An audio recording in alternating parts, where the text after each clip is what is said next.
love this part.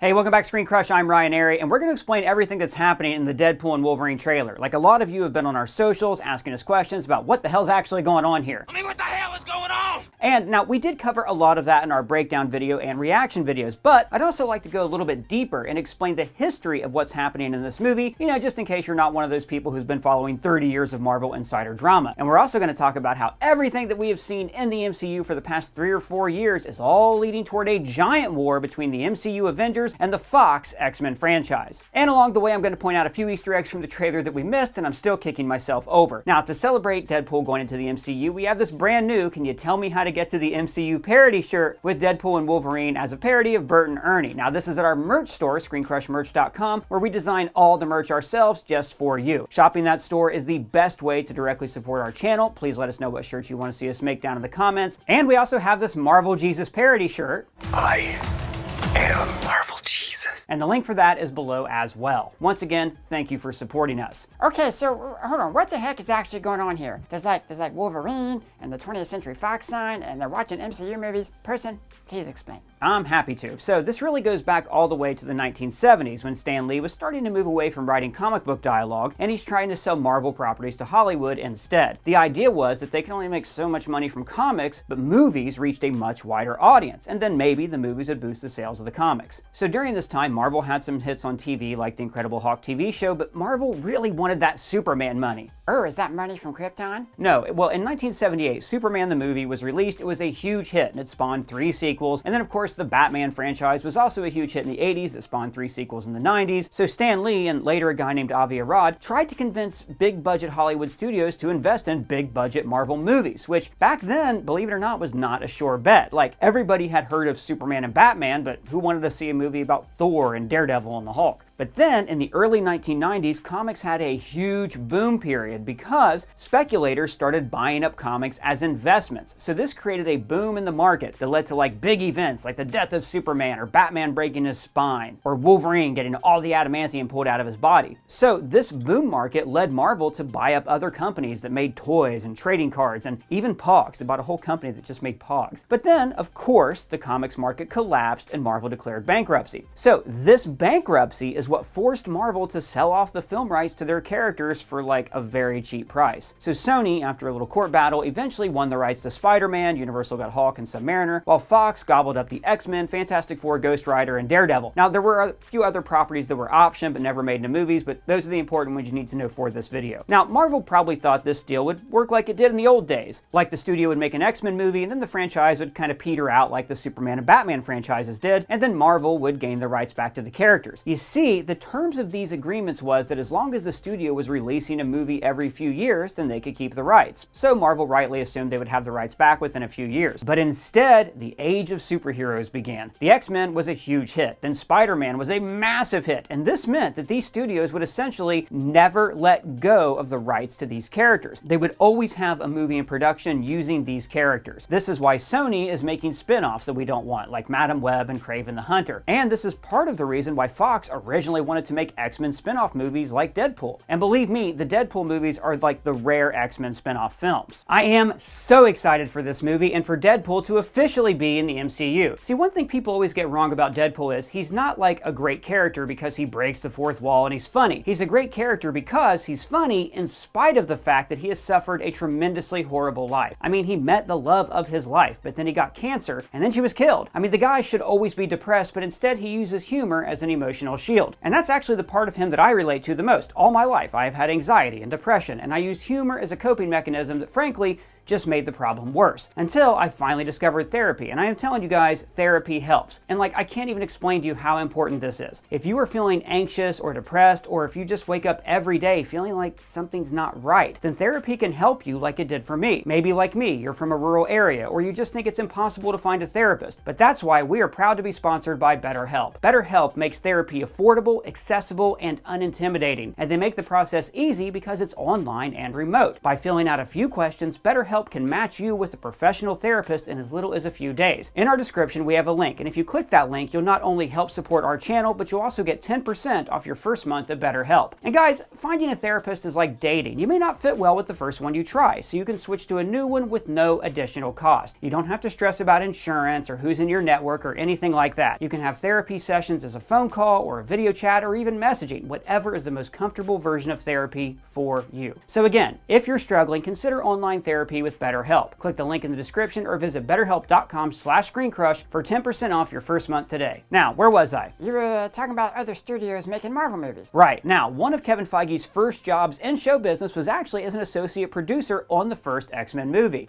Kevin Feige. In fact, there's a great story about him on set asking the makeup artist to make Hugh Jackman's hair bigger and bigger so it looks more like it does in the comics. Anyways, these studios wanted to keep the rights to these franchises, so they started to kind of stretch things out. Like Sony rebooted the Spider-Man franchise after only 5 years. Too soon. Far too soon. And then Fox ended the X-Men series in 2006, but then they tried to keep it alive with X-Men Origins Wolverine, and then did a prequel reboot with X-Men First Class in 2011. But by then, Marvel Studios had launched to begin making movies with their own characters in an interconnected universe. So, by 2012, fans didn't really care about solo Spider-Man. They wanted to see Spider-Man team up with the Avengers. Now, Fox replicated the Avengers' success by having their two X franchises meet in Days of the Future Past, but then that whole reboot timeline ran out of gas with X-Men Apocalypse and Days of the Future Past. Basically, most superhero movies that weren't part of the MCU's grand storyline started to feel like they just didn't matter. Plus, a lot of these movies were really bad. But within this era, Fox gave us two peaks of this subgenre, the Academy Award nominated Logan and the Deadpool franchise. So the Deadpool movies, like I said earlier, are actually very grounded character dramas with real human stakes. They're love stories. And these movies have just a hint of parody through fourth wall breaks. McAvoy or Stewart? So Deadpool endeared himself to the fans by making fun of the same movies that we loved and the movies that we hated. And please don't make the super suit green.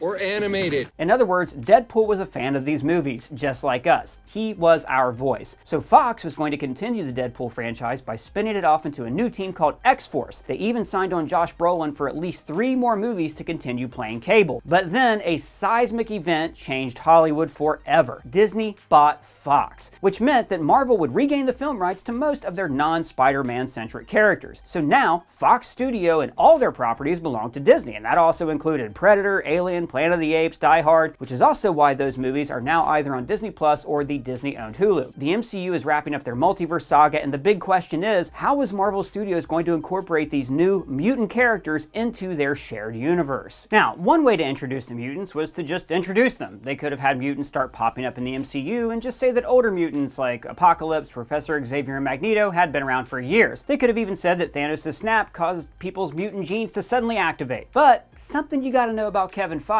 he does not sit well with failure. When the MCU made a movie that wasn't well received, like Incredible Hulk or Thor: The Dark World, Feige always wants to revisit aspects of those movies to make them better, to make them matter. For instance, he brought back Thunderbolt Ross in Civil War, Infinity War, and Black Widow. He's bringing back Tim Blake Nelson's leader as the villain in Captain America: Brave New World, and we return to the events of Thor: The Dark World and Avengers: Endgame. She stuck her hand inside a rock this one time. The ether stuck itself inside her. And remember, Feige's first Marvel gig was working on X-Men. Kevin Feige. So Feige has a personal affinity for these franchises, and I think it bothers him that the X-Men franchise never got its big goodbye. See, X-Men Dark Phoenix adapted one of the greatest X-Men stories of all time, and it was just not the grand epic it deserved to be. It was like an also-ran. In fact, the last official film to release set in that Fox universe was The New Mutants. Did you see The New Mutants? No, I did not. I missed that one. No one saw The New Mutants. They brought it out during the pandemic. So Feige wants to give the X-Men their big finale, their Star Trek 6, their Star Trek Picard Season 3, their Endgame. But the problem is, you don't want to be stuck with all the mistakes of the Fox X-Men universe. Marvel wanted creative freedom to retell these stories right, to tell their own X-Men origin story, their own Dark Phoenix, their own Apocalypse. Plus, all the actors are getting more and more expensive. Jennifer Lawrence priced herself out of the franchise and out of Mystique's character makeup. And other actors like Patrick Stewart or Hugh Jackman are just getting older. They can't play the roles forever and they want to cast them younger. Plus, like both of those characters already got the perfect send-off in the movie Logan. So, if you're Kevin Feige, how do you honor that past while also starting a new future? With bacon.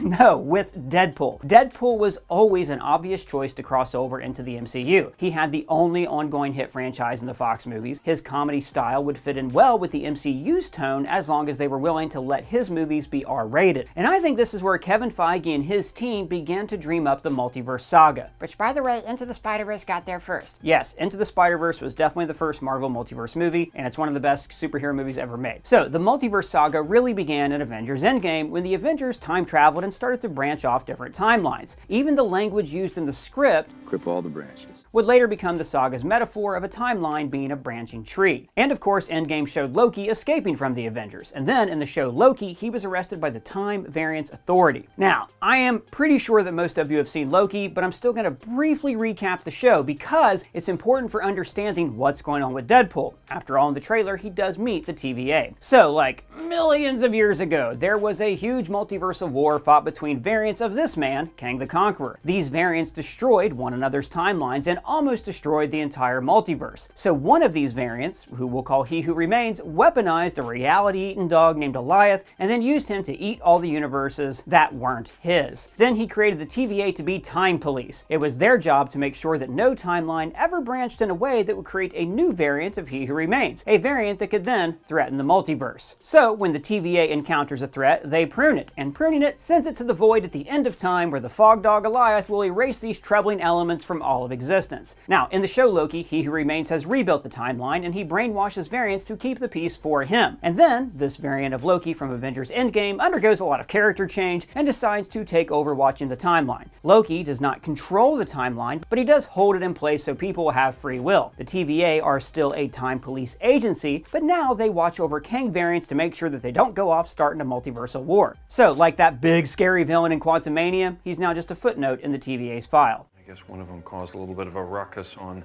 616 Adjacent Realm, but they handled it, so we're all good for now. So now, let's bring Spider-Man No Way Home into this. In that movie, the Tom Holland Peter Parker met variants of himself from 2 other Spider-Man franchises. Now, this was huge because it means that those other 5 movies now exist in the Marvel multiverse. Yeah, I see, yeah. So what does that mean? Okay, so everything in the MCU, Iron Man, the Avengers, Tom Holland, all that exists in the same universe.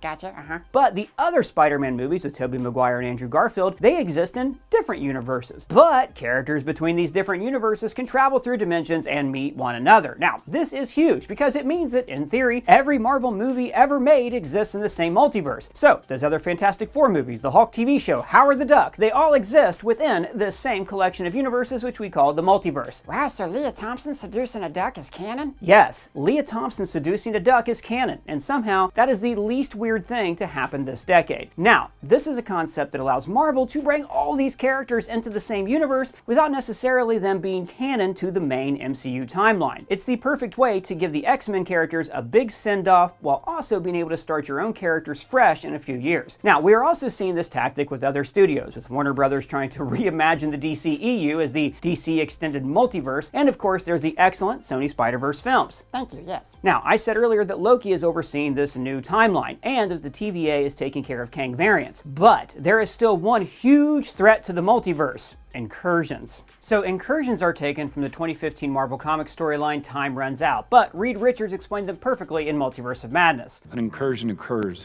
when the boundary between 2 universes erodes and they collide, destroying one or both entirely. So, when that variant of Doctor Strange dreamwalked, he caused 2 universes to collide, destroying the other universe. Now, in the comics, incursions forced our heroes into some terrible choices. They actually had to eradicate a whole other universe just to preserve their own. But it turned out that the incursions were actually being caused by these super powerful beings called the Beyonders. They eliminated every reality until only 2 remained, the main Marvel Comics universe and then the Ultimate Universe. And then Doctor Doom stole the Beyonders' power and created a new universe, a new planet called Battle World, where he ruled over all the remaining variants. And that is the 2015 Secret Wars, the same comic that we saw an issue of in this trailer. And Avengers Secret Wars is the next big crossover event of this saga. So I think that in the MCU, incursions are occurring throughout the multiverse. I mean, we basically saw thousands of incursions occurring at once at the end of No Way Home, when all these other spider characters from the multiverse were starting to collide with the MCU. Also, Wanda dreamwalking in Multiverse of Madness would have caused incursions, and so did Stephen Strange, as confirmed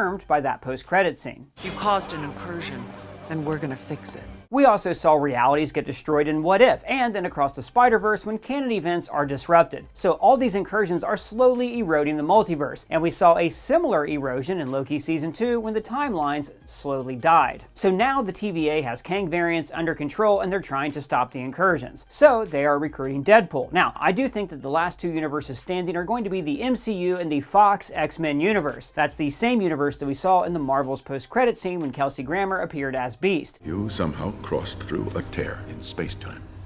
You are now in a reality parallel to your own. Notice there's also the door like we saw in the first X-Men movie as well. But how does Deadpool fit into all of this? Please explain. Well, in Deadpool 2, he ends the movie by messing with timelines. He doesn't just save the life of his girlfriend, he goes into other timelines and kills variants of himself and actually kills Ryan Reynolds. So this would have caused branches in the timeline that would have also caused incursions. So without realizing it, he would have actually been casually destroying these universes and totally disrupting the multiverse. So the trailer sees him being brought in by the TVA to recruit him. They tell him that he is special. Wait. You are special. And maybe the reason he's special is because Wade Wilson can break the fourth wall. Explain. Well, think about it. Deadpool seems to have a kind of multiversal cosmic awareness. McAvoy or Stewart? These timelines are so confusing. He even knows what happened to a variant of Wolverine in a future timeline in Logan.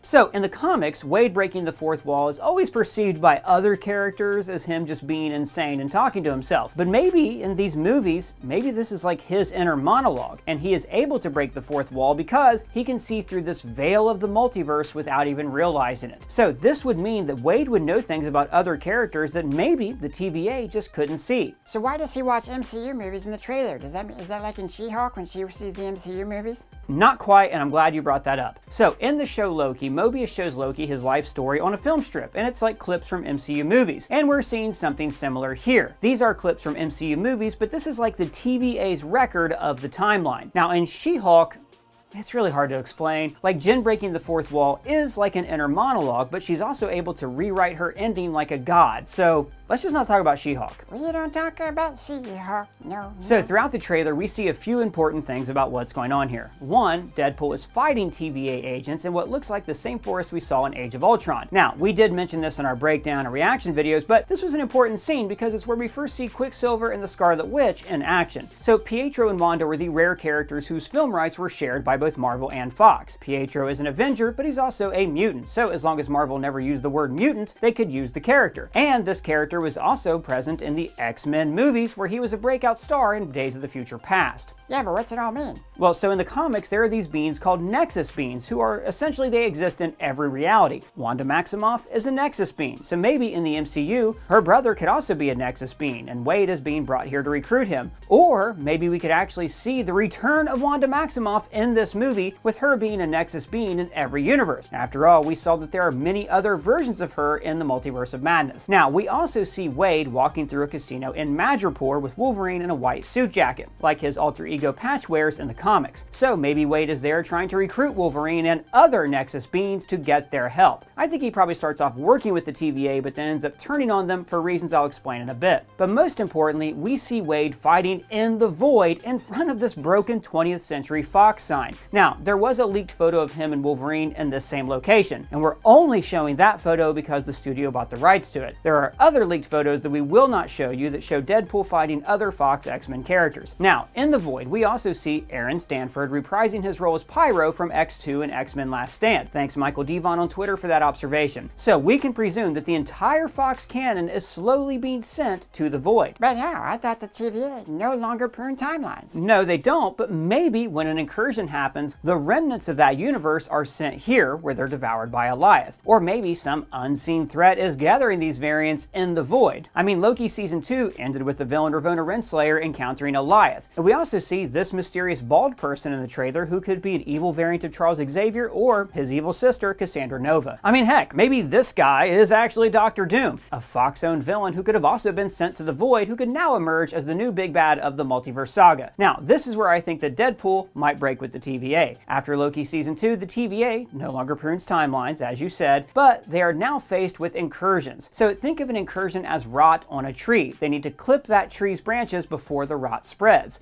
So maybe when an incursion happens, the TVA is trying to save one universe so both of them don't die, and the people in that pruned universe are sent to the Void. Now, in Deadpool 1, Wade wins Vanessa's heart, and in Deadpool 2, he becomes part of a found family. So it would make sense in Deadpool 3 that he has to expand his friend circle to include an entire universe. This movie will be about him trying to save his found family and his entire universe from destruction, which is why he rebels against the TVA. So this Void would be filled with all the characters from these other universes, from the X-Men movies, the prequels, Ben Affleck, Daredevil, Nick Cage, Ghost Rider, plus like all the Loki variants and maybe Ravonna Renslayer. Maybe Wade was sent here by the TVA to find certain beings who could help save the multiverse, and in return, the TVA is offering him and his friends safe passage into the MCU. And this is where I think that Avengers Secret Wars is going to come into play. So let's assume that Doom is in the Void, and he's built this machine with the big radar gun on it. In the Secret Wars comics, Doom steals the power of the Beyonders. But what if in the MCU Secret Wars, he steals the power of Alioth? And maybe the battle world that he forms is actually just formed here, at the Void at the end of time. The one place that is safe from incursions. So this patchwork world filled with variants from different realities might be in a place where there are already multiple variants running around who are getting pruned from all these different incursions. This is all very exciting for hardcore comics nerds, but I am wondering if this is going to get too complicated for maybe some more casual fans.